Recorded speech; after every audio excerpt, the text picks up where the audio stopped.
श्रीकृष्णांनी रुक्मिणीशी लग्न का केले? राधा आणि कृष्ण वेगळे का झाले? राधा म्हणजे कृष्णाची आत्मा, कृष्ण म्हणजे परमात्मा. श्रीकृष्णांनी रुक्मिणीशी लग्न का केले? रुक्मिणी ही कृष्णा यांची मोठी भक्त होती. तिने मनोमन कृष्णालाच पती मानले होते. पण तिचा भाऊ रुक्मिणी तिचे लग्न शिशुपाल सोबत लावू इच्छित होता. तेव्हा रुक्मिणीने कृष्णाला एक गुप्त पत्र पाठवले आणि मदत मागितली. कृष्णाने येऊन तिचे हरण केले आणि नंतर तिच्याशी विधिपूर्वक विवाह केला.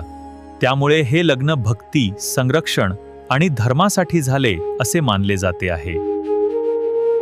राधा आणि कृष्ण वेगळे का झाले? राधा आणि कृष्णाचे प्रेम आध्यात्मिक प्रेम मानले जाते.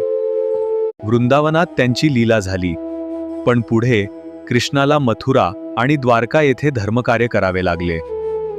भक्ती परंपरेत असे मानले जाते, राधा म्हणजे कृष्णाची आत्मा, कृष्ण म्हणजे परमात्मा.